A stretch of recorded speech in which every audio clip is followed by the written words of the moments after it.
Hey everyone, thanks for joining us for this episode of the Doobert webinar. So today we're going to be looking at how to create an organization account on Doobert. So this one's going to be a little bit more informative rather than how to, because creating an organization account is pretty self-explanatory, but I'm just going to walk you guys through the steps and throw some of the application questions and what we look for in organizations for Doobert. So that is really what the basis of this webinar is going to be. And then I'll just walk you guys through just kind of a quick overview of the actual organization application on Doobert.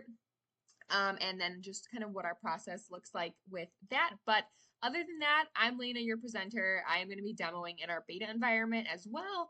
I tell you guys all the time, just in case there's any bugs. It is kind of like our sandbox for testing, but if I run into anything, I will let you guys know. But other than that, let's get into our webinar. So for just a quick overview, creating an account on Doobert gets you access to many different modules to support your organization, from case management to animal profiles to transport, foster space, all things like that. So you definitely get a wide variety of modules to use and see how they can kind of benefit your operations at your organization. We also offer a pricing page that is basically a place where you can go to see how we can basically optimize some of your programs and some of your processes. So everything on Doobert right now is free. You can access any feature completely for free and no limitations at all. But if you're interested in us kind of building out your process and giving you some forms to automatically do the data entry for you, automatically open cases, have some workflows with some surveys attached that will gather more information for a case, that is what you would be able to get from our paid plans.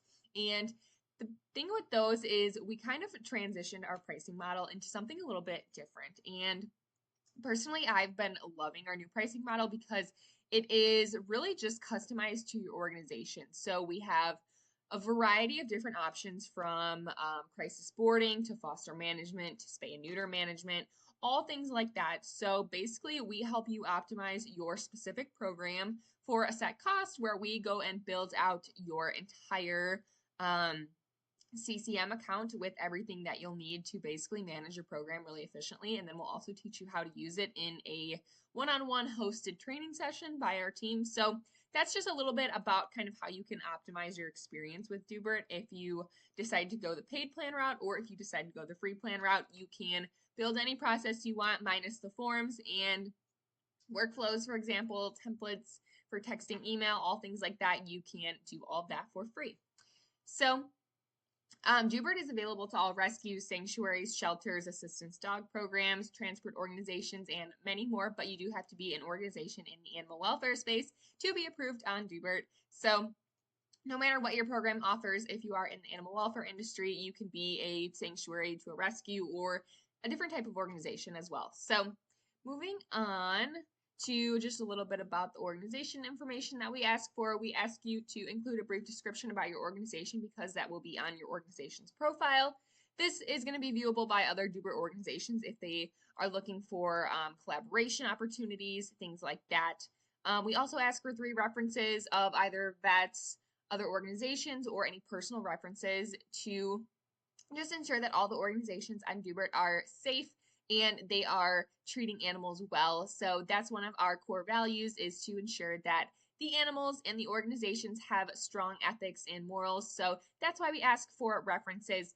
But other than that, checking out our organization preferences, you can share any preferences that your organization has for others to interact with you, requirements for pulling an animal, fostering an animal, transporting. This is basically a section where organizations can share any of their guidelines or limitations to any of the collaborative features on Doobert if they choose to use them. And then that is it for our slideshow. So now we're going to jump into the system. I'm going to walk you guys through how to create your organization's account, and then we're going to come back into here for just a quick Q&A. Okay, so I am in our beta account, and I am going to go down here to create an organization account. But if you are an actual organization signing up on Doobert, you're going to want to head over to Doobert.com and choose new organization account. So super easy. All you're going to want to do is just cut out this beta right here and just go to Doobert.com. So what I'm going to do is click on create organization account right here. And then this is also going to come into play when you want to add your team members. So if you have any team members that you're going to add to your account, you're going to want to have them create a volunteer account, whereas the organization owner, for example, is going to want to create the organization account. So we're going to create the organization account first. So this is what it looks like. This is just kind of a quick overview of what is included in really just the custom tools that are included within Doobert. So we have case management, for example, the automated workflows, two-way texting and emailing. And we also have an advanced reporting module, which is really great as well. And then one thing that I highly recommend for any new organization on Doobert is to schedule a demo, because you'll meet with either me or one of my team members and we will give you a customized one-on-one experience and really help you understand how to use the program effectively, but also teach you ways to kind of optimize your processes with some of Doobert's features, such as workflows for automating your follow-ups and confirmations, things like that. So I highly, highly recommend them for really just helping you streamline your processes and understanding all of the features in Doobert and how you can use them.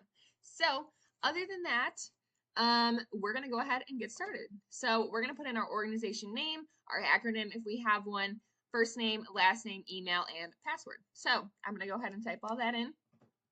All right, so I went ahead and put all of my information in here. So I'm going to go ahead and click on create account. Okay, so once I verified my email and confirmed all of that, now we are taken to where we can start setting up our organization profile. So once we get in here, we can choose whether we are the shelter, rescue, sanctuary, friends of a shelter, commercial transporter, or friends of shelter, commercial transporter, rescue transport group, assistance dog, or something else. So I'm just going to put that we are a rescue, and I'm going to pop in an address. I'm just going to put in just a test address.